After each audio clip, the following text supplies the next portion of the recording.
It is evening at this point, I think, that we would say that, 5 o'clock, yeah. Hi, I'm Sanaz, one of the co-curators of the Prelude Festival, and I'm really excited to welcome you to one of our Works in Process showings. Works in Process are excerpts from productions that are new or in development. In this specific grouping, we're very excited to present work by the absolutely wonderful Kate Benson, Jessica Almasy and company, Deepali, Gupta, and NotAmuse. There will be a brief transition in between, and we ask that you stay for the duration of the performances and presentations. And then please do stay after for a brief and always fascinating moderated talk back with the artists. Thank you again. There's another one of these at 7 o'clock. There's another one at 8 o'clock. And then there's a closing night party at the Museum of Sex. So it's going to be a good night, and I can't wait. We're going to kick it off. Yeah? Okay, cool.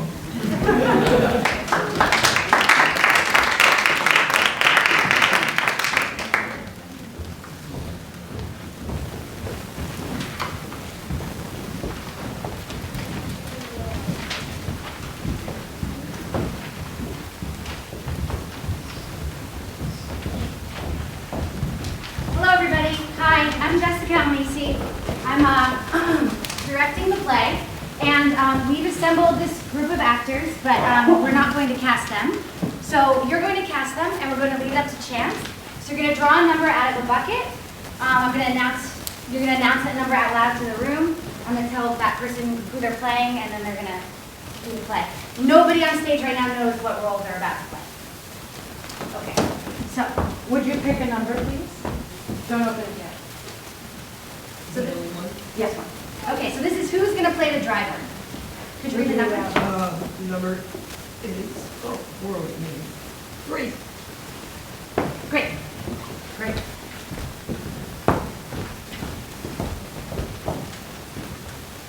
This is who's going to play the navigator.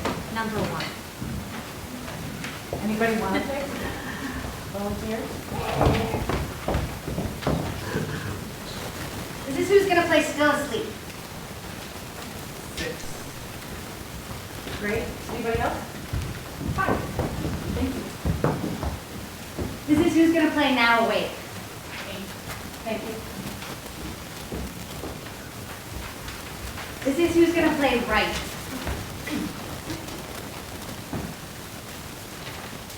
5.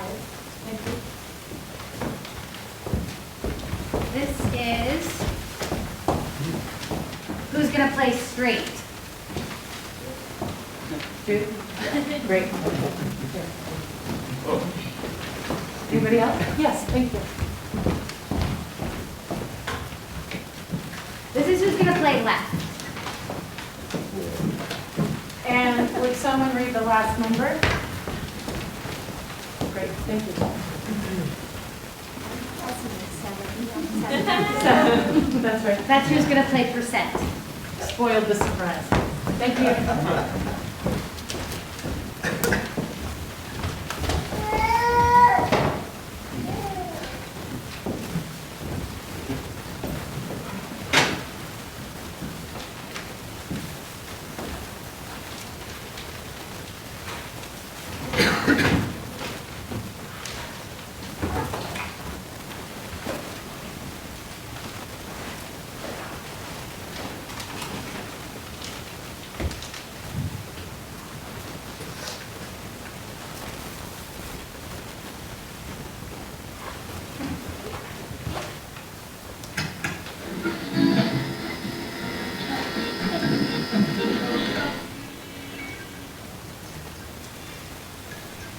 Donuts.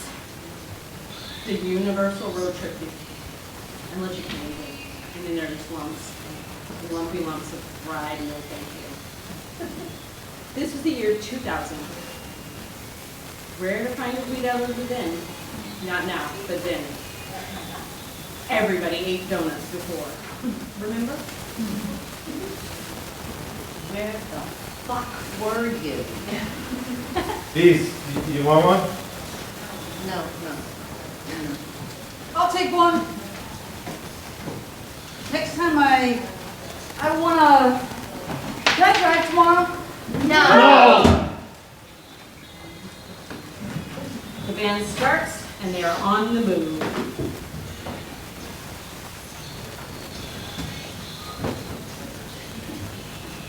Can I at least change the music? No, driver decides, rules are rules. It's a stupid rule, we should all decide. When you drive, you can decide. You just told me I couldn't drive. Driving is not operating a jukebox. You have points on your license. You aren't going to drive today. The driver picks the music because the driver has to concentrate. Drives. That's it. So, I can't listen to that shit anymore. Oh my God, just go to sleep. We'll be there in an hour. Take the next exit. What's the number? The next one. The next exit. 19. 18. The next one's 19. The next one's 18. Take it. Take this exit. 19? It's supposed to be 18. Wait. Take it or not. Take 18. So the next exit. Wait. take the exit toward... Hey, my job. Don't. Yes, but my job is to make sure that we... Which exit? 18. Take 18. Thank you. Get it together, please. It's together. My shit is together. Room assignments, who was the last one with a single? I was. Then it's your turn. Great. We should all have singles all the time? 4 rooms, 7 rooms, what's the difference? A union contract. None of us have one, so we have to share. I should be in the union. It can't be that hard to get in there. Yeah. I mean, the stupid catch-22. You can't get a contract if you're not in the union, and you can't join the union without a union contract. It's all a fucking rigged fucking game. I was in the union. It's not that great. We'd have our own rooms. That seems great. We wouldn't be here at all. They can't afford a union. They can't raise enough money to turn a profit with union people. Union people are too expensive. We have what we need, and yes, they make more money if they don't have to buy 7 rooms every night. Yes, but really? I mean, we play cards, talk, keep each other company. We're all together all the time anyway. What do you want, 7 separate cards, too? An intern to get you a latte whenever you want one? Are you secretly management? I'm a person who read my contract before I signed it. I'm having a great time. And I don't mind sharing and rotating a single. It's great. It's kind of like camp. When were you in the union? Before. I thought once you were in, you were in. Hey, what's next? We're on this road for a while. And it's exit 181. We're going to Route 23 East.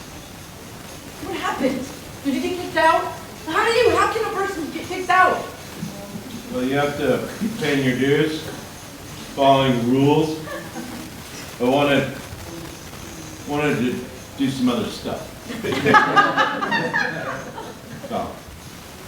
I mean, all I want right now is to join. It never occurred to me that you could get kicked out. Now that's a whole new set of problems to worry about. You have to work so hard to get in. Not really. And then you couldn't even stand. And now you're here. Jesus. You're so calm for someone who, slid back into this shitty life. Underpaid, under-respected. I was really psyched when I got this gig. I still am. So many people wanted this job, and you have it. There are people who wanted to be here and they're not, because they weren't up to it. So, I don't think that's the whole thing. It's not that simple as ready and not ready. I mean, you can be ready to work and not find the right job, and not be right for that particular job. too tall or too short or whatever, and then you don't get the job. I don't want to think every time I don't get a job it's because I'm not good enough. I mean, Jesus. Who wants to live with that? To get this job, all you needed to be able to do was read. Fuck you. You have to show up and not smell too weird and say the words in order. And then the job is yours if they give it to you. I think it's a little more complicated than that, and so do you. You're just being... None of you watched auditions. I did. I know who you beat out to get this job, each one of you. So believe me when I tell you, you're lucky to be here. And also you're here because you're good at what you do. And also you're here because we thought you'd be ready to do this. Thank you. And I'm still ready for the job. But on a job like this, it's harder than it sounds to show up, not smell weird, and say the words in order. So don't go thinking you don't have to try. We need your best efforts out there, not your bullshit. Like they could tell. But we're the first thing most of these people have ever seen. So, you want to give them some substandard not trying bullshit? Is that it? You know? You're all? Never. I got jobs I shouldn't have. I got screwed when I shouldn't have gotten screwed. Nothing works so neatly. Nothing in the world works according to your little reasons. So just turn off the music. This is the first job I've had in a long time. Because I started to have panic attacks every time I left the house. So you're unstable is what you're saying?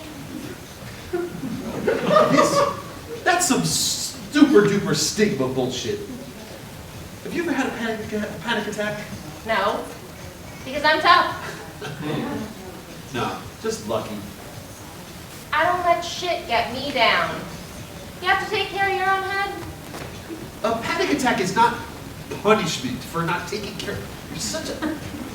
How can you ask? How long do I stay on this road? 2 more miles. Look at all those pawn shops.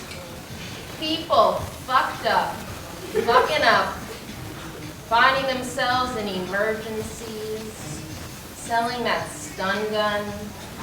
Why does a person need a stun gun? And if they needed it, now they're selling it. Because what? They're so desperate? How did they let that happen? The world is full of loose wheels. I don't have panic attacks because I was raised to think ahead. Fully, calmly, to live within my resources, build a sturdy life for myself. How did you wind up here? What are you talking about? This is great.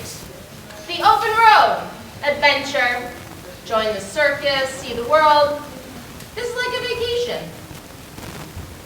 Turn left at the traffic light. This one? Yeah, this one, coming up.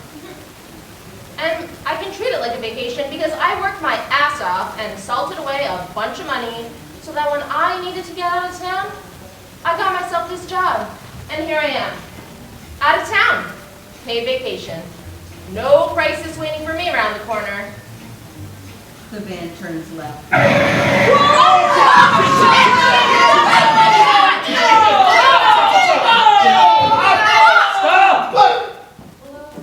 Pull over, just pull over. Just get onto the shoulder.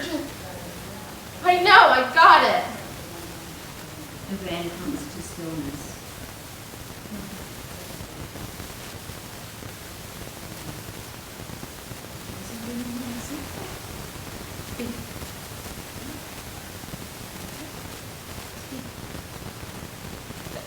Hazards. Hold on the blinkers. Hazards.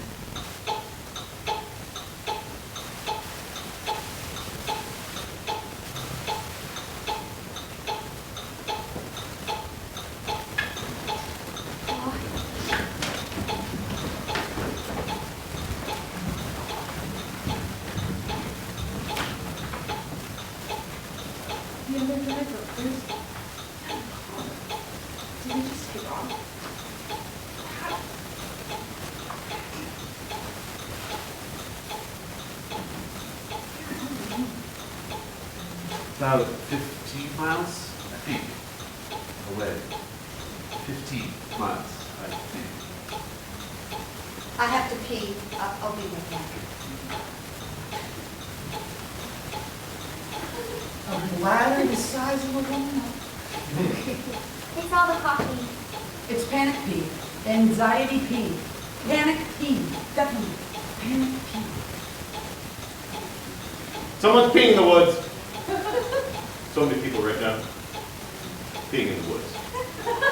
Alleys, fields, deserts, rivers, swimming pools, right now, all over the world. People pee. I think somehow is frozen. Someone actually hit us? I don't understand how someone would do. We won't even remember this tomorrow. We show your sort of heads.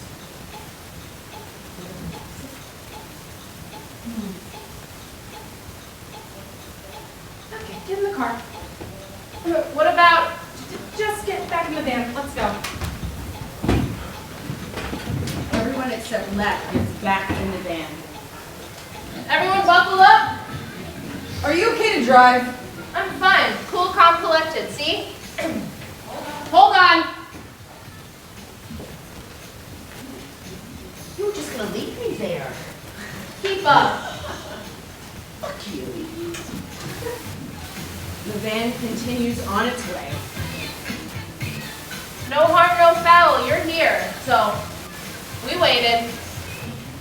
Just leave me by the side of the goddamn road after you nearly get us killed. It wasn't our fault.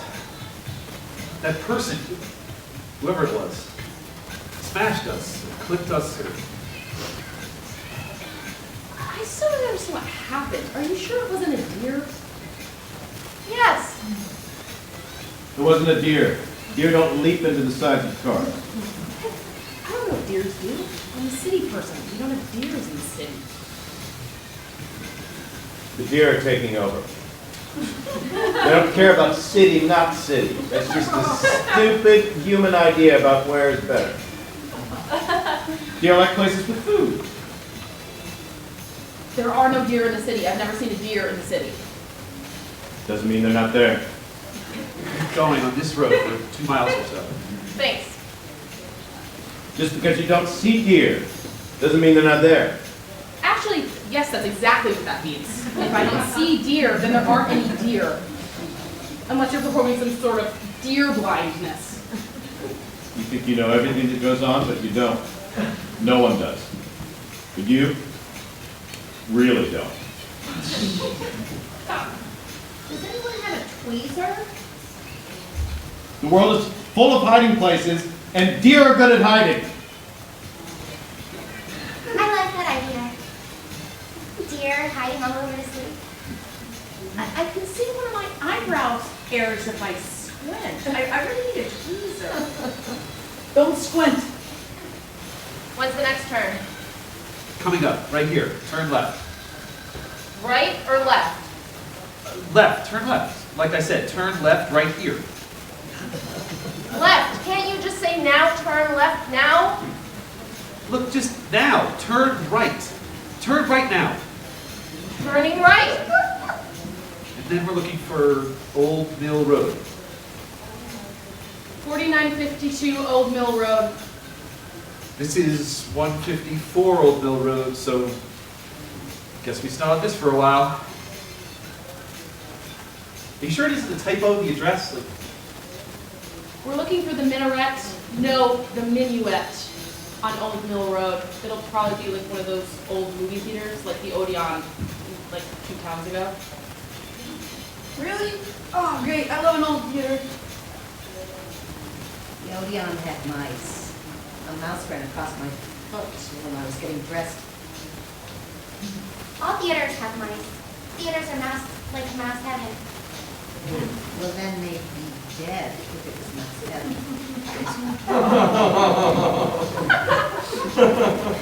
Sloppy people eating crumbly snacks and tracking in all kinds of goodness into piles of fabric and junky corners. Every theater is like a giant mouse nest. That's what I would name my theater if I had one. Mouse house. Are we in the right place? Are we going the right way? Someone tell me what to do. Just stay on Vaudeville Road. I mean, this just looks like fast food sprawl. Sprawl. Sprawling. Sprawling. Sprawl. It's just sprawl. This isn't where anyone lives, really. I'm checking the address. Why don't we just stop and ask for directions or something? We're not lost. No, we're just not where we should be, so how is that different from lost? We're on the right road. We just have to. Waffle House! I fucking love Waffle House! A whole empire of sweet, cheap, delicious pecan waffles! I mean, I like waffles. Their waffles have tiny squares, not giant Belgian squares, which I like, but it's kind of dirty. It has some funk, but the food is clean. Waffles, what could go wrong? Belgian waffles hold the butter better, like a whole lake of butter in one square. See, that's where you're wrong. Waffle House waffles are perfect. Do people eat veggies down here? What do they do for roughage? Okra. Are you sure about this address? Vegetables are too expensive. Unless they're potatoes, I love potatoes. Potatoes make the world go round. Or corn, corn syrup, popcorn, corn chips. Junk. Yeah. Farms. They're farms. People grow their own. Look around you. Chili's, McDonald's, Ruby's, Subway, Ruby Tuesdays, TGIF, Burger King, Arby's, Wendy's, Denny's, Papa John's. Rural means farm.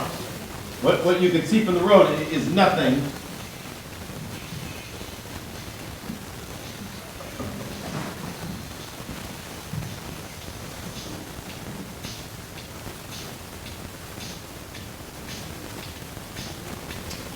So when we get there, we have to load in before dinner, at least unload the trailer, so we only have an hour in the morning to set up.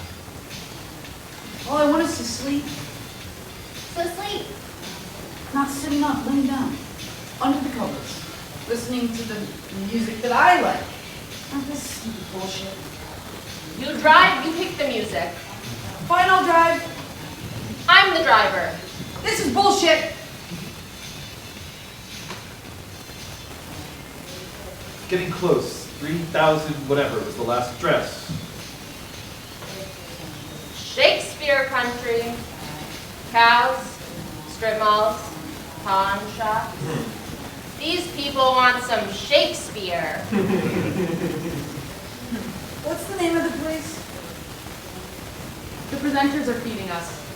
God damn it, it's gonna be greasy pizza. Why do they think they know how to make pizza down there? Because they do. They make pizza. And for the record, everyone down here, all the places that are hosting us, are doing the best they can with the 25 cents they have to have an arts program. The last place we worked, the school board spent the arts budget on Bibles. So take your paycheck, eat cool pizza, and quit complaining. I didn't say cold, I said greasy. I just think a little quiet. You don't know anything about how people live around here. What they have to put up with. How many people are out of work or are struggling to learn anything in a shitty, underfunded school that doesn't want to talk about Darwin.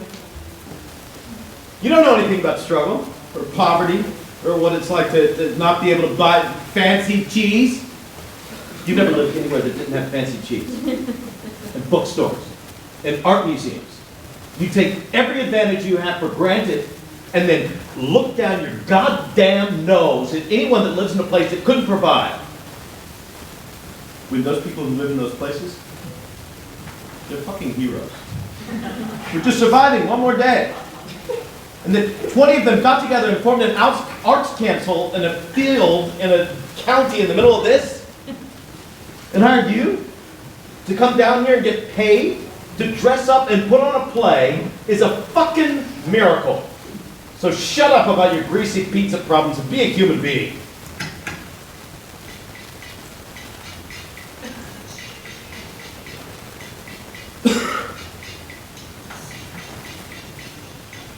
Greasy pizza makes my skin break out.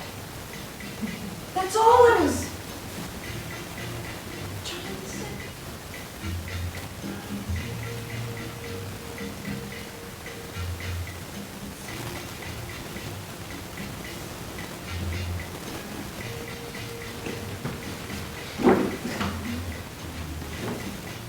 I think that's it. Yep, we're here. The van pulls over. They unload the trailer, boxes, and scans, and bags, and speakers, and costumes, and cables come out. Everyone knows what to do. They work in harmony. Their system is perfect and efficient.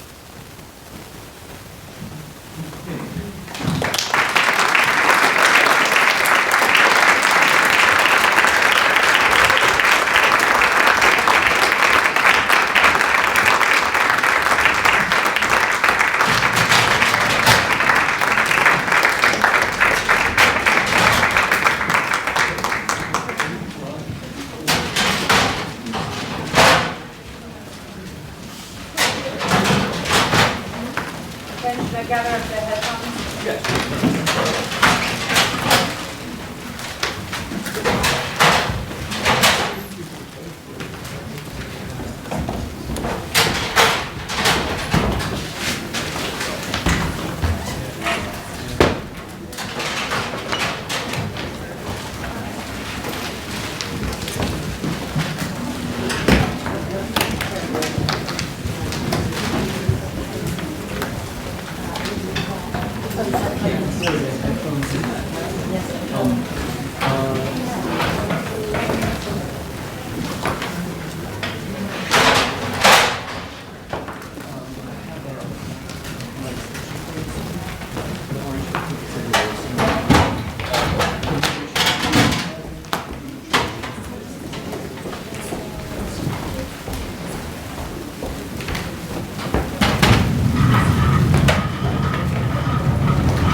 be a pop star.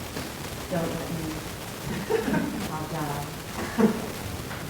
I want to be famous. Don't let me run into the unknown. Hold me against you. Don't let me reach for what isn't there. Hold me back to reality. I want to be a pop star. Don't let me. I'll die. Overdose or suicide? Mysterious circumstances. I want to be a rock star, but I can't. It'll get too loud and I'll die. Don't allow me to run for public office, no matter what the polls are saying. I'll do something foolish and impulsive. Like how I stand with the campaign staffer. That doesn't sound like me. Never let me forget who I am. Please, remember who I am, so you can remind me later. Never let me forget who I am. No matter how morbid or random I become. Here's something you may not know about me. I have a great sense of sound. No, but really, here's something you may not know about me. I'm a born disciple. I'm a natural devotee. I would give up playing God if I found one. Born disciple, natural devotee, eventual heretic. Are there any ex-angsty teenagers in the house? Former hormonal egomaniacs? What happened to you? And did it ever go away? I look in the mirror and I am finally older. Too old to be a prodigy. Sometimes I feel like I'm a genius in disguise. I should see a doctor about that.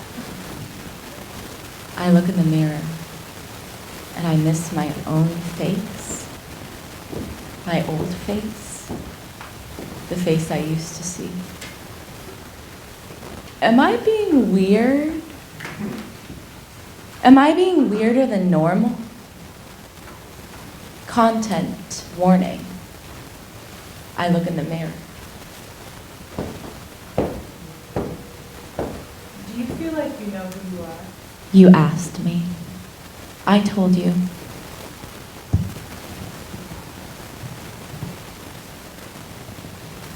You told me. I know who I am. I was impressed. What an achievement. I told you. I know who I am. I'm a good liar.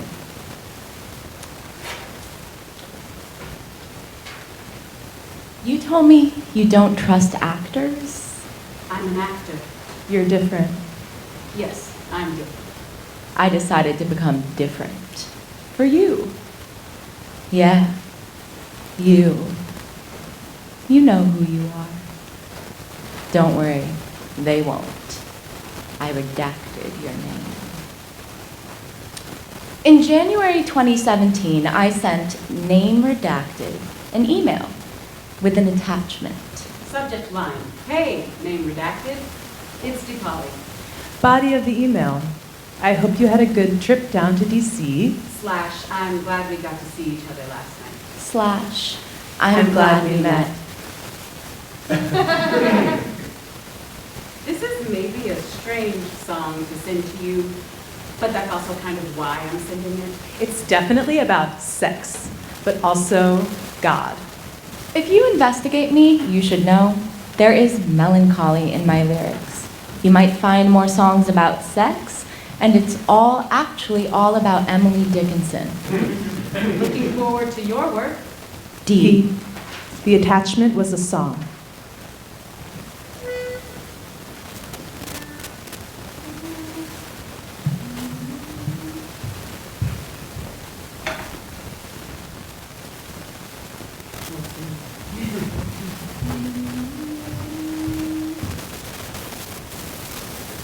Stranger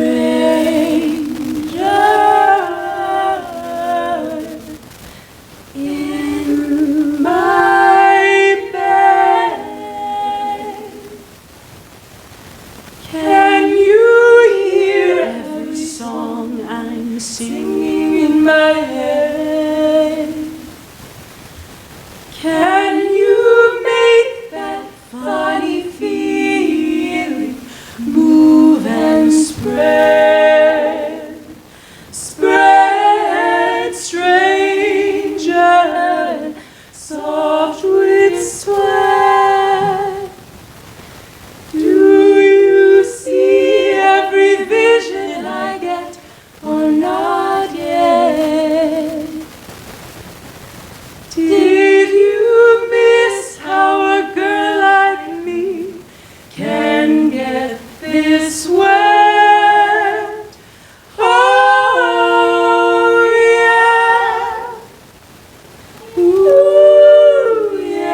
from behind? Will you keep me from thinking the world is unkind?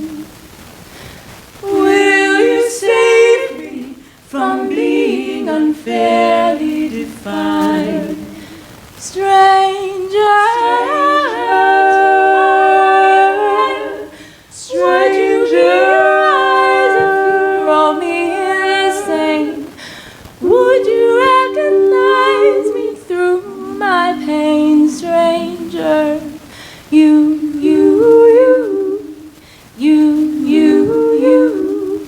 I'm dreaming of you, I'm dreaming of you, I'm dreaming of you, I'm dreaming of you, I'm dreaming of you, I'm dreaming of you, I'm dreaming of you, of you, I'm dreaming of you, I'm dreaming of you, I'm dreaming of you. Only mad people get as grand as me.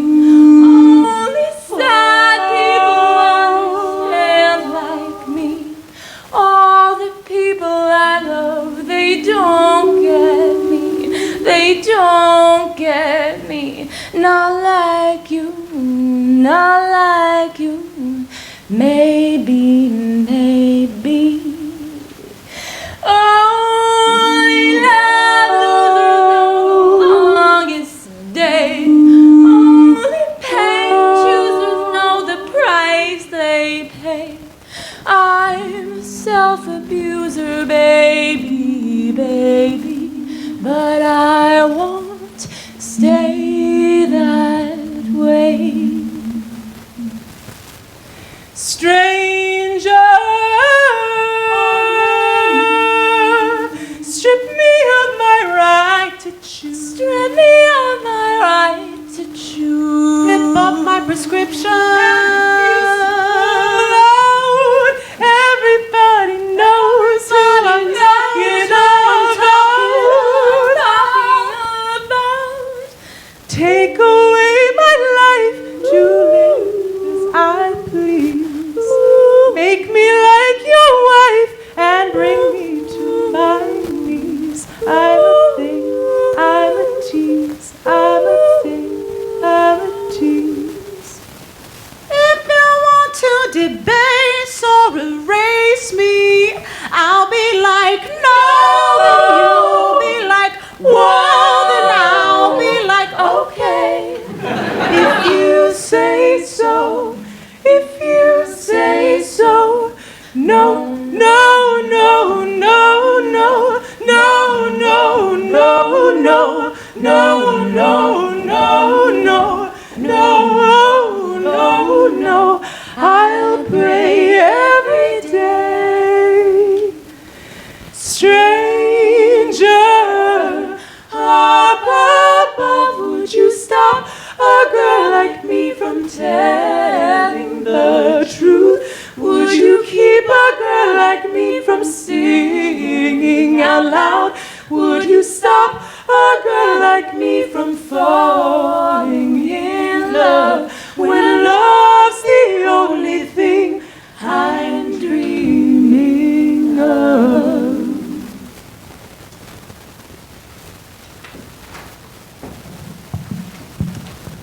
I'd like to take a moment to introduce some terms that may prove useful to us. I'll start with mania. What is mania? An overly elevated state, technically speaking, heightened overall activation with enhanced affective expression. Activation and expression, overly elevated. Feeling fizzy, like a seltzer. What is a manic episode? A manic episode includes an extended period of persistently intense mood. In order to qualify, that period must be marked by at least 3 of these symptoms: inflated self-esteem, intensified theatric speech, ecstatic racing of thoughts, decreased need for sleep, pacing, and inability to sit still, excessive risk taken. These answers are tributaries to another river of asking. What is bipolar disorder? A manic episode predicates a bipolar 1 diagnosis. What is bipolar 1 disorder? A bipolar spectrum disorder. Where do I fall on the spectrum? And what pushed me? Did I trip on something? In March 2017, I was diagnosed with bipolar 1 disorder after the onset of my first manic episode. That's a fact we can latch on to.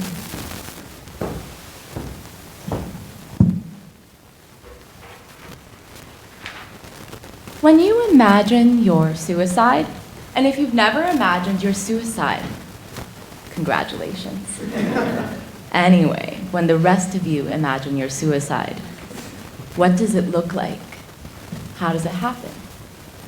One of my earliest influences was Richie Tenenbaum, who didn't succeed in his attempt and isn't a real person. Richie Tenenbaum is a character played by Luke Wilson in the film The Royal Tenenbaums, written and directed by Wes Anderson and released in 2001 when I was 11. In the film, Richie Tenenbaum slits his wrists while looking at himself in the mirror, while Needle in the Hay by Elliott Smith, who stabbed himself in the heart, is playing in the background. He doesn't succeed in his attempt, and it's a fictional event. Richie Tenenbaum's suicide is a constant hypothetical, never ending, ever present, as is mine. Is yours?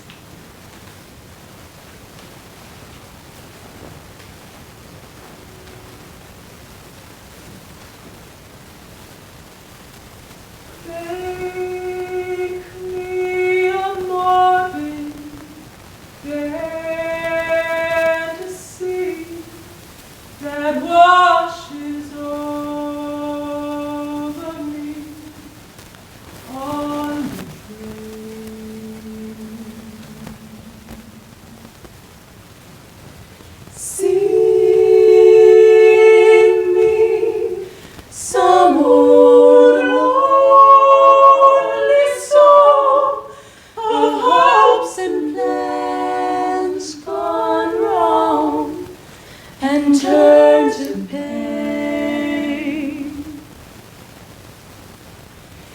Let there be a faraway melody, words disintegrated with time. May there be layers upon layers of string players stringing it, and a lost soul singing it. Ooh,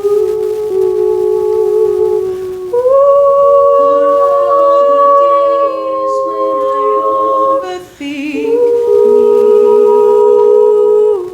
Let the sound sink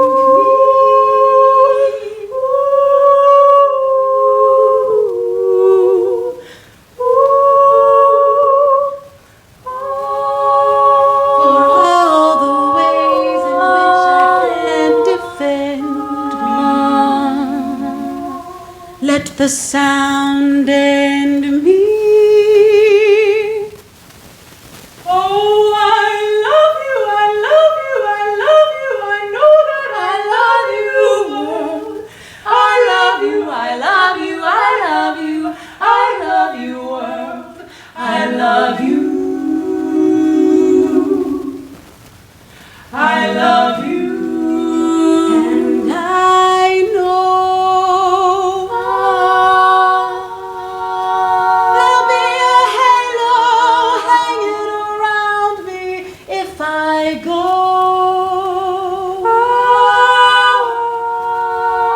Retrospective prophets will all say it was so, even though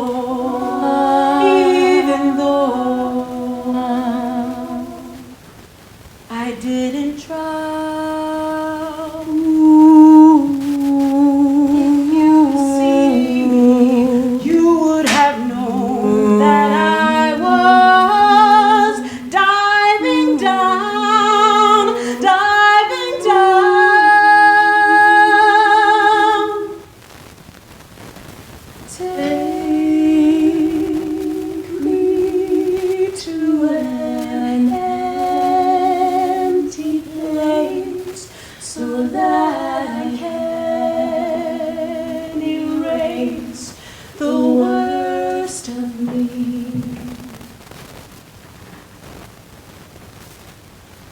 Sing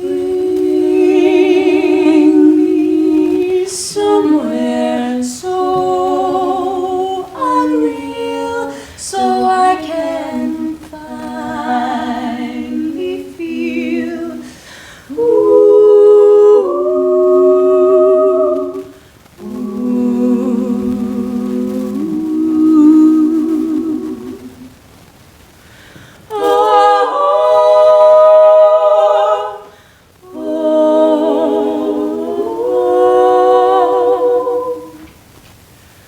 Wake up, sunshine through the sky.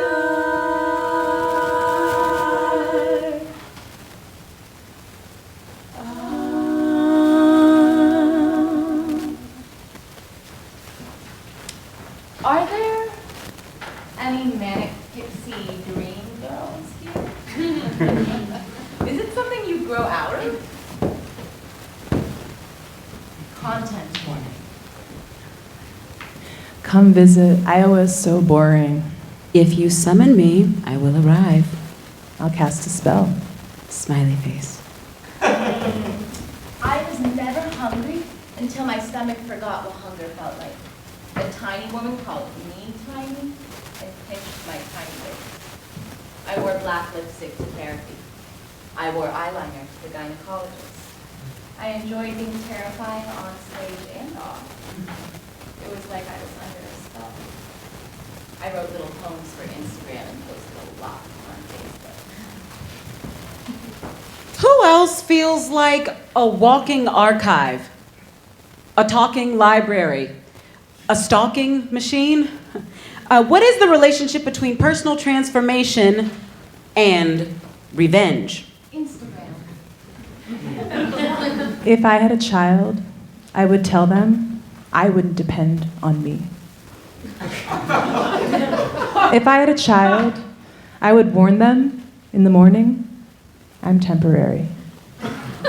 And so is, as you know it, it will all be long gone, eventually. My favorite emoji right now is the blue butterfly. What's yours? The laughing ghost. Are you open to a radical suggestion? Open and ready. Call me on the phone and say hi.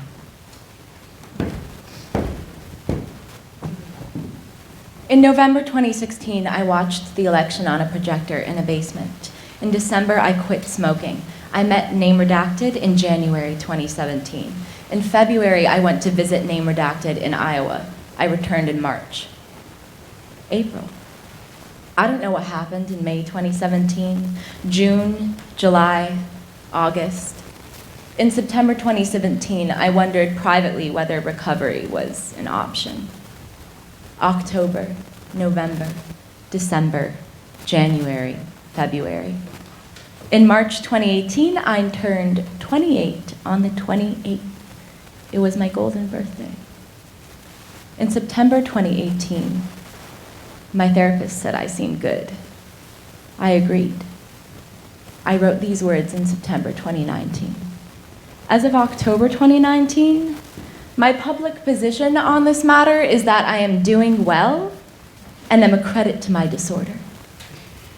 Come visit Iowa is so boring. If you summon me, I will arrive. I'll cast a spell. Smiley face. From the Old English, spell, story, fable, myth. From the Proto-Germanic. I can tell you this in the dark. From the Proto-Germanic spelle. To say aloud, to recite.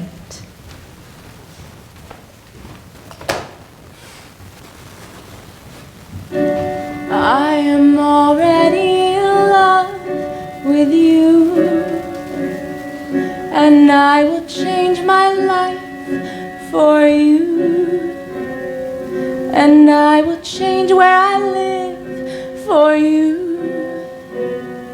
and I will change who I am for you, as long as keep fucking me like you love me so that I know how you love me. You don't have to say you love me, just fuck me like you love me already. I am already in love with you, and I will change my life for you, and I will change where I live for you, and I will change who I am for you, as long as you love me too, and keep fucking me like you love me so that I know how you love me. You don't have to say you love me, just fuck me like you love me already. I am already in love with you, and I will change my life for you, and I will change where I live for you, and I will change who I am for you, as long as you love me too, and keep fucking me like you love me so that I know how you love me. You don't have to say you love me, just fuck me like you love me. You don't have to say you love me, just fuck me like you love me. You don't have to say you love me, just fuck me like you love me already.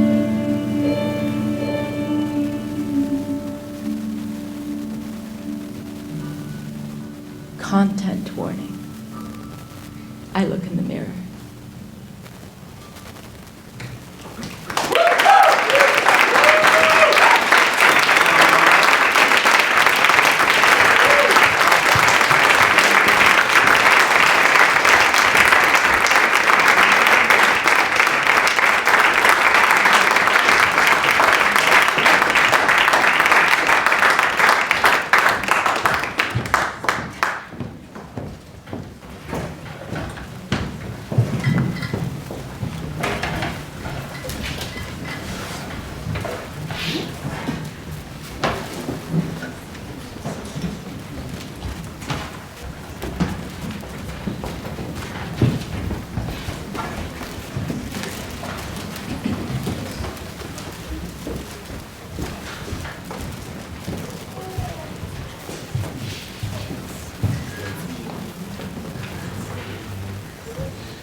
Yes, darling? I can't go to the symposium tonight. I'm not well. Aww. You don't have a fever. What is wrong? Does your stomach trouble you? No, I just can't bear to go. Everyone's always looking at me, expecting me to say something clever. It's exhausting. Why must you carry all the discussion? Well, because that's my job. I'm a philosopher. It's philosophy job. Ah, forget it. What do you know about these things? Indeed, Socrates, what do I know? In fact, what is knowledge?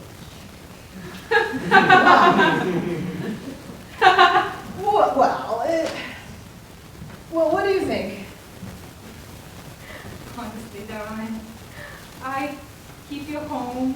raise your 3 sons and our other children, and see to cooking, shopping, cleaning, and financial matters. The only thing that I know is my place in the world as your humble wife and servant. That said, I did come across a scroll in your library stating that philosophy in Greece began way before you, 2 centuries ago. I was so surprised to discover what these early philosophers wrote about the nature of woman. To many of them, the ultimate reality was a cosmic strife between opposites of equal strength, generating the sensible world, hot and cold, wet and dry, male and female. Oh, everything was binary, sounds a bit simplistic. Other than that, I don't even know what I don't know. What I don't know, I don't think I know. Wait, that's good. What is good? Must everything be good or evil? Are all things so starkly juxtaposed? Must man be opposed to woman? Interesting question to ponder, my dear. And ponder them you will. Please, Socrates, if my toil is to have any meaning, it is so that you are at liberty to examine these questions together with the other men at the symposium. If you do not examine them, my life is not worth living, darling. Oh, wait, that's good too. Off you go. And then, well, I dreamed that the baby grew feathers and turned into a swan. Oh. Ha! What is it, Xenophon? Socrates, sorry to interrupt, but please let me introduce you to my good friend, Plato. Ooh, charmed, I'm sure. Socrates, your reputation precedes you, and I've come to be enlightened by your reason. Plato, you are my swan of my dream. Well, to get you started, ponder my notion that the unexamined life is not worth living. Oh. And that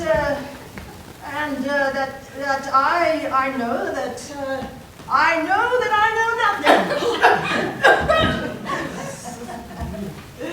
Yeah, I wish to deal with human beings, you know, to associate with man in general. That's my choice of wife. I know full well that if I can tolerate her spirit, I can, with ease, attach myself to every human being else. Oh, my master.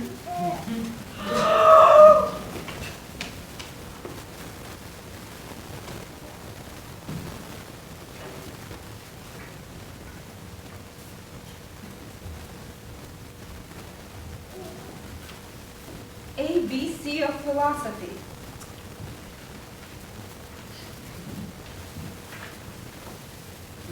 (2019).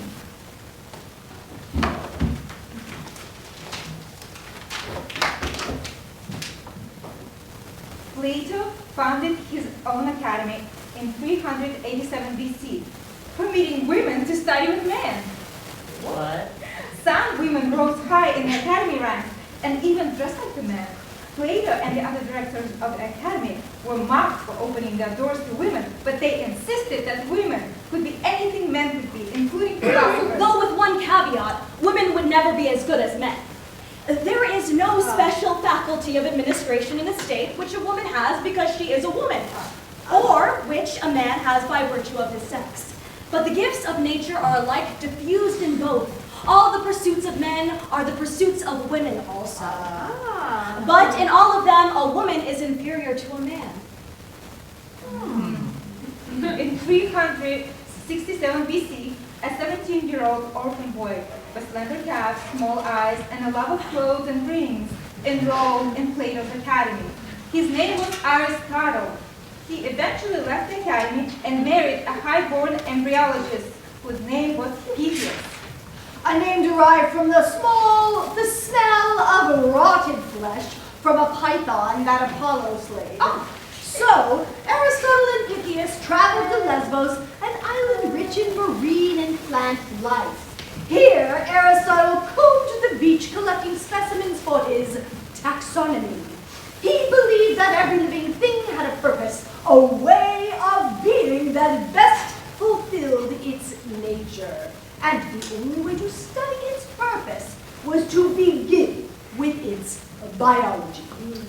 Pythias is thought to have worked alongside Aristotle.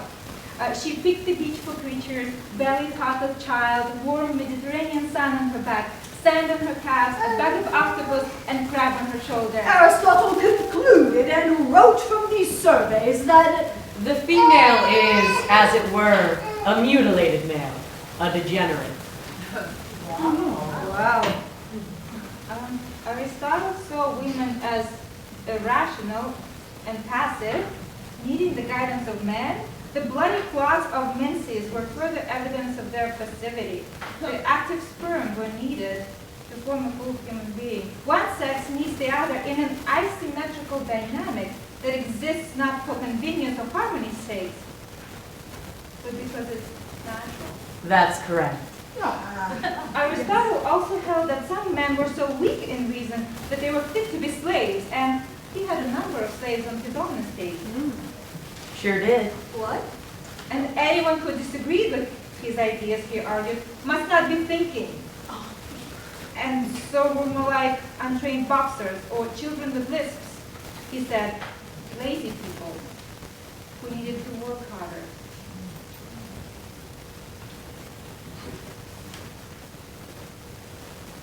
Don't forget the most important part. Oh, right. What does it take to be a philosopher? A profound mind, time and space, quiet and trees. Sparkling things and bracelets. Yes. Aesthetic harmony. Feng shui. Wait. Who is going to do all the work? The cooking, the growing, the harvesting, the water gathering, the drinking, the building, the animal husbandry, the wine making. Well, women. Slaves. Robots. It takes time and space to think. Takes time and space for intellectual masturbation. Aristotle's ideas on women's inferiority influenced Western thought for the next 22 centuries? Gentlemen, take out your... Dicks. Gentlemen, trying to be serious though. Please pull out your number 2 quills and choose one of the following essay questions. A correct answer is necessary to obtain your degree of philosophy here at Oxford University. You must answer this question carefully and without bias. You have 12 hours for the test. If anyone needs an extra sheet of vellum, I'll leave a carving knife on my desk. The sheep are out back. Ready? Yes, sir. Question 1. Whether nature intends woman. That doesn't make sense. Question 2. Whether woman's nature is as intelligent as man's. Question 3. Ought Aristotle to have included a wife among the goods of the philosopher? Do not come up to me, tearing the test, telling me that so-and-so's mom or girlfriend... I fucked your mom! Me too. Oh, gentlemen. We are testing your capacity for reason, not your levels of sympathy. Now I repeat your bias aloud. Get started. Those were the real questions from 1598.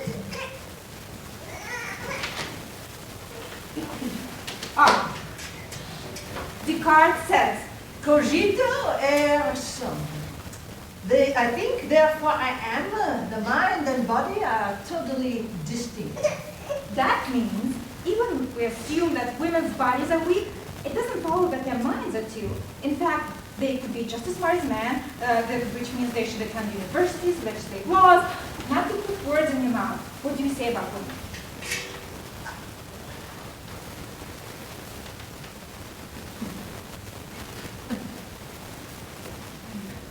Hobbes said men and women in state of nature are equal. What about women in civil society? Oops. What? Forgot about them. Philosophy is concerned only with what's essential, which reminds me, it's time for my daily massage. Eleanor, meet me in my chambers. Spinoza argues the aim of civil society is to ensure our freedom. More specifically, the freedom to do philosophy. But women can't do philosophy, and so they can't be citizens. Duh. In my chapter on democracy, I say one may assert with perfect propriety that women have not by nature an equal right with men, and thus it cannot be that both sexes should rule alike, much less that men should be ruled by women. Oh, and why? I continue, and men and women cannot rule alike without great hurt to peace. But why? And I conclude, but of this enough. Ha! Those are the final words of your political critique? Uh-huh. Another one of my heroes' first sense of claims.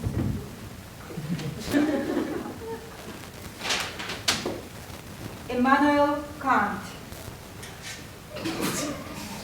the most influential thinker of the Enlightenment.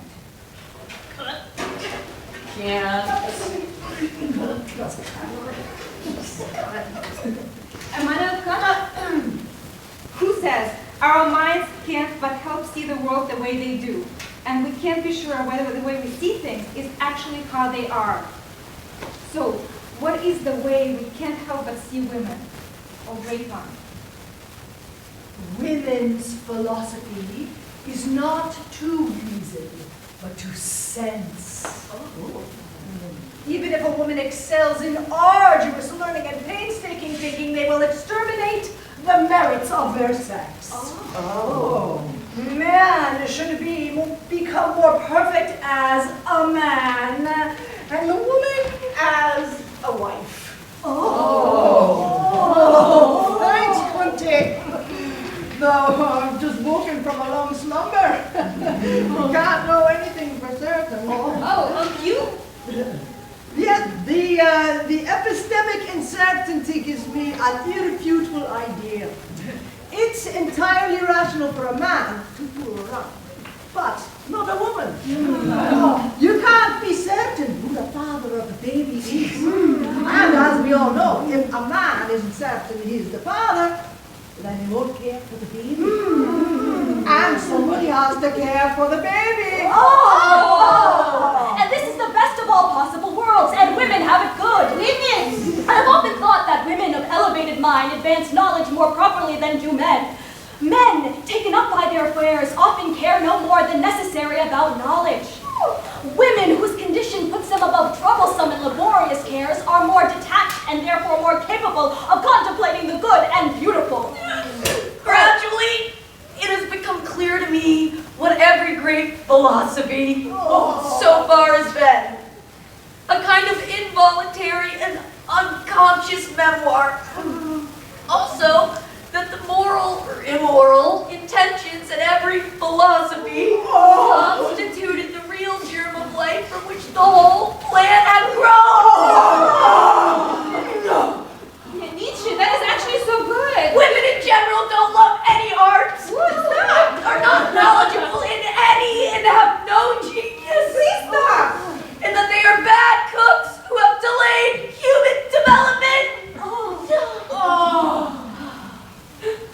I'm so hangry. Do you know if Gretchen is done roasting the Schniedelwurst? The limits of my language mean the limits of my world. Well said, Wittgenstein. This is why anytime a woman walks into the conference room while I am speaking,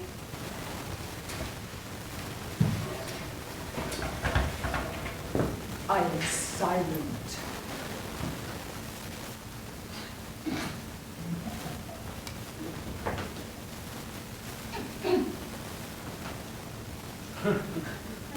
Hi guys, I'm Heinrich Cornelis Agrippa here from the late 15th century. You probably haven't heard of me, but I'm super keen on joining your club.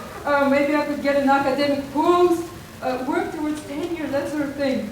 So I've got this theory that you might be interested in. I believe there is a reason to think that women are equal to, if not superior to. Oh, what is that men. awful noise? I think straight. You're interrupting my rational activity. Oh, go away. Now, where were we, Hegel? A woman is like a plant. Her activity is more peaceful unfolding, whose principle is the more indeterminate unity of feeling. But man is like an animal. He's active. His reason pokes like tree. Oh, let me add! Man is descended from a hairy-tailed quadruped, probably arboreal in its habits.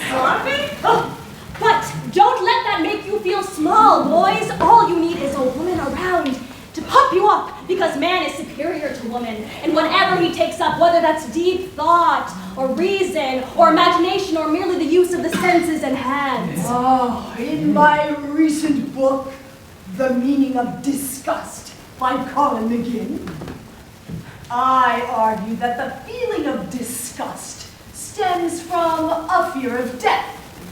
Some objects like diamonds impart an idea of eternity. Is this why women tend to love jewelry so? Because of a relatively high level of bodily self-disgust. Just asking. Oh, you are all complicit and insane! Slow down. You want to argue something, but... Do you have a dick? What? Yeah, you have a dick? Yeah, we won't listen unless you have a dick. I have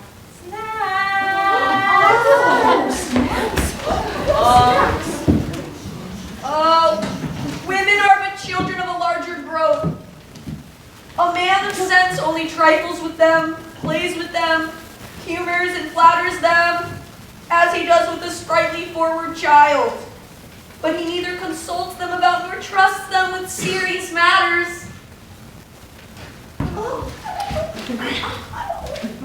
A man's education should make him an independent thinker, a citizen of democracy, not so for women. Monsieur Rousseau. The women's entire education should be planned in relation to men, to please men, to be useful to them, to win their love and respect, to help raise them as children, care for them as adults. There are no conclusive arguments about feminine abilities and attitudes, but the discoveries of the scientists, so far as they go, lend some support to traditional reviews. John Lucas? Aren't you tired?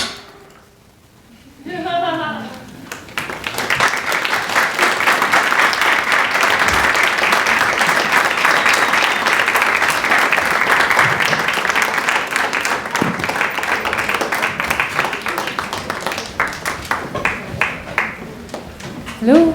Great. Thank you so much. So now we're just going to do a quick shift, and we're bringing on Nick, our moderator, who I'm going to let you just take it all from here. Sure. In about 2 minutes, we're going to have a very brief post-show conversation with the lead artists of these wonderful pieces that you just saw. So stick around if you can, and if you can't, now's the time.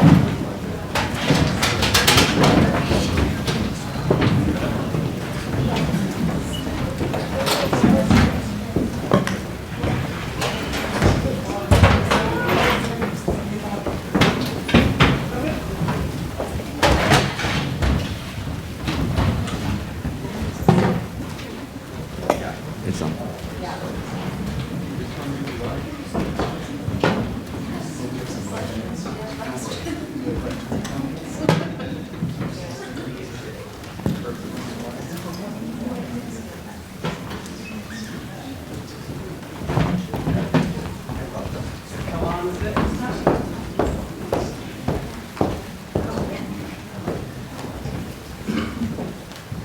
So we only have like 10 minutes, so we're going to get rolling, and we're going to be very excited for our other artists to join us. My name is Nick Benasraf. I'm very honored to be sharing the stage with these artists. I am a set designer and director and co-artistic director of the Assembly, and someone who studies for his doctorate on the 3rd floor of this building. I'd love for you all, and my pronouns are he, him, I'd love for you all to go down and say your names, pronouns, and what you did. I'm Jessica Almasy. My pronouns are she, her, hers. I directed and hung out in Kate Benson's play. Hi, I'm Kate Benson. I wrote Where Are We Going, which was the first piece in this, and then I also read all of the words into the actors' ears because I am a tormentor. I'm Deepali Gupta, she, her, hers, and I'm the creator of I Love You, Stranger. Hi, I'm Sofia Mieva and the founder of NotAmuse Theater, and she, her, and we presented the philosopher piece. Thank you all very much.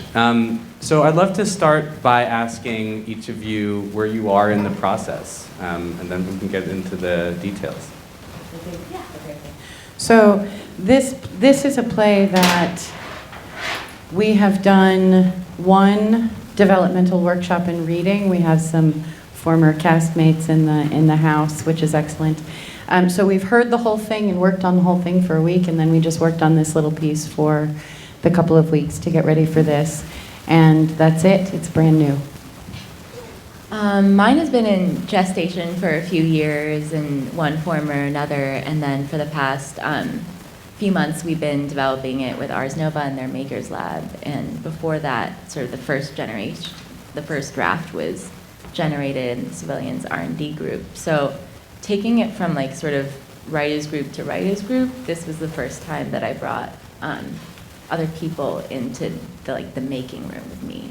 Catherine Brookman and Star Busby are the other performers that I worked with, and having them in the room developing the material was critical. And then Ari Rodriguez is the director I worked with, and Michael Costagliola was on sound for us. I just wanted to say their names. So this is very fresh for us. This is practically the first draft of it. Regan Penaluna, who's in the audience over there, he's the writer, so that's from her book that's coming out next year. And Susu, that's Susu Vargas next to her, has been my co-writer for a Medusa project about woman mythology that we've been doing for a couple years now. And so we just had this surprise and love for this piece of Regan, and so we wanted to work on it and bring it to stage. So this is our first draft and collaboration together. Yeah, I'm excited to ask each of you, if you had unlimited resources, and this could become anything in the world, is there something that comes to mind, either in terms of the process or what it would be like in performance? How would you go about, let's say if you lived in Germany. Just kidding.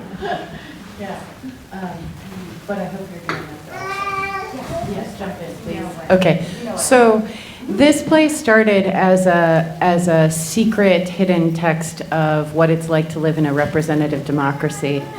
And the entire text has no gender pronouns. And so theoretically, anybody could play any part. And when we got together in the room in Vermont at Northern Stage, I discovered that what I was really proposing was anyone can sound like Kate Benson.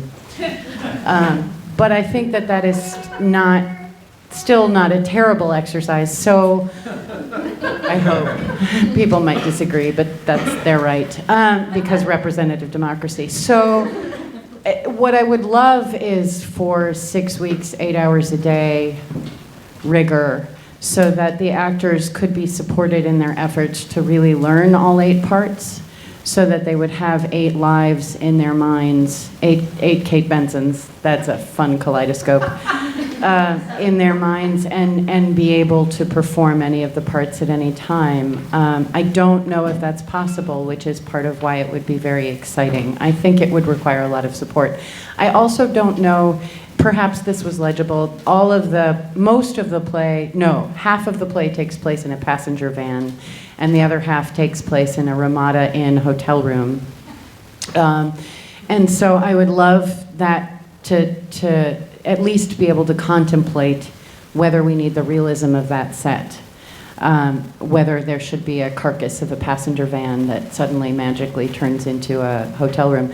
My literary agent was talking to me about it, and she was like, yes, I mean, the grill on the front of the car could become the radiator in the room, which I'm not sure the last time I've been in a hotel room with a radiator, but I really love that idea. So if unlimited funds, I would want to be able to build the van and build the room and then throw it away if it didn't work. That's a dream. My dream is also to have a huge spreadsheet of like every person and / actor that we love and have them be paid well to cycle in and like get to be a part of the play. So it's never concretely cast. Everyone gets to be in it. Yeah, so if we continue with in-ear, then theoretically anyone could step in. And one of the beautiful things that happened about getting ready for this is that it was very difficult to get all 8 actors in the room at the same time. Yeah, like 16 hours of rehearsal, and it was just really random. Yeah, so we had a lot of special guests come in and step in for one day of rehearsal, for which we have infinite gratitude for our friends and colleagues who were willing to do that. But it did enlighten us that if we keep going with the in-ear technology, in which they're responding to what they hear, that you could host a lot of people. Have 100 people on a list, and they could just sign up for the performances they wished to attend, which would be a really exciting, radical experiment with this play. Deepali. I would love a lot of design elements, fabulous costumes, but also I think, and this is something that I have seen, I think just in the audience after Slave played in the lobby, there were audience engagement people who were there to speak to the audience about their questions, their concerns, what they were feeling. And I think given the content of my piece, like that's a service that I really want to provide to my audience. And I wish I could provide to all of you if you have anything to talk through. I'm not your person, but and I think just like having the financial compensation for making the theater be equivalent to the emotional labor involved, as well as the time and the mental energy. Yeah, I will take everybody in the bus too and put them in a farm where we can be fed, or, I don't know. And we work and we don't worry about New York and New York schedule. It's been also very challenging for us to work to get to today. Though fortunately, the ensemble today, the cast of today was in Philadelphia 2 weeks ago, so I got them there. They were in Philadelphia, and then we worked for, we had a couple of rehearsals, and then once we were back in New York, it was really complicated to get together in a room to rehearse. So residencies outside of the city that can be supported and support the life also of everybody for a few weeks, month. Well, that will be beautiful because for me, which I come, 1, 2, 3, I come from a physical theater with mask work. To produce that result and that expectation on stage, it's a lot of work, a lot of physical work, and it's very demanding work, so it's really hard to obtain this with the numbers of, though we try, and my cast, I find it fantastic for being game and playful and hardworking and talented, but we always want more, and we want to research more how to subvert the text, especially with text like that, how to take the time to play with it. About this piece, so as I said, it was a new piece, and with Susu over there and Regan, maybe this will come its own play. Not sure yet, but since we started to work, it was hard to be like, okay, we stop and this is the version we're going to show, because it's an amazing material, and I'm also learning a lot through that history. And so there's a huge things to uncover, to digest, and then to play with, and this is also time. That's it. Great. So we have to wrap up soon. I'm going to ask you one more question because we got to turn this space over to the next performance. And this is a brutal question to ask you to be succinct about, but I'm going to ask you to do it anyway. for all of your works, you're asking really big questions that register on a social level, a societal level. How does the theater, what does the theater offer you as a forum for that kind of questioning? And actually, with Deepali's case, I'm curious about what song offers you. I'll start. I think song offers me a psychic landscape that I don't access in text. I think it offers the audience a landscape and a type of attention that can be paid that is only musical attention. And I think similarly, in making this piece about disorder and mental illness, I think it's important that I put my body on stage and my body on the line, and that there is a danger to that. But that to me is different than reading a book of poetry by a woman who is writing about her medication, which is valid, and I love those books of poetry, and I enjoy being like part of a lineage of writing about disease. But for me, the only way I can talk about this is with my body. I am mostly interested in subverting what we think we know and cracking the egg of consciousness so that we can approach each other with more wonder and less certainty. Very succinct. Sophie? And with the grotesque form, I intend to make people laugh. Try to keep digging deeper into what is mechanism of power and play with that, denounce them, subvert them, to maybe be able to bring everybody to laugh together, just some kind of let go. Yeah. Let's not take each other too seriously and big words. But, Thank you. So please give these artists a round of applause.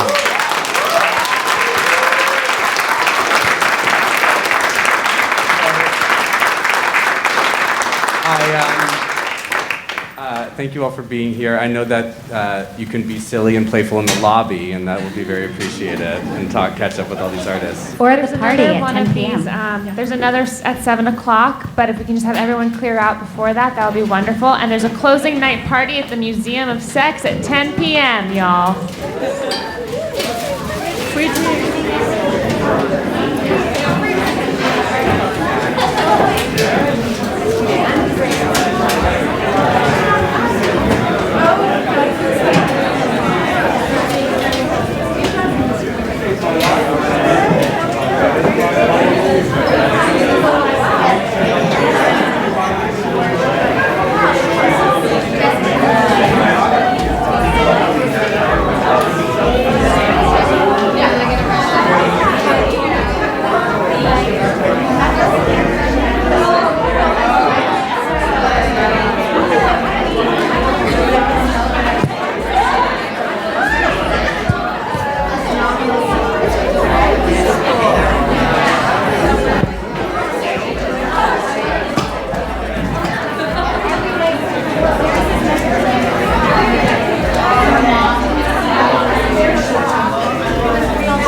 I'm going to write a 40 this week.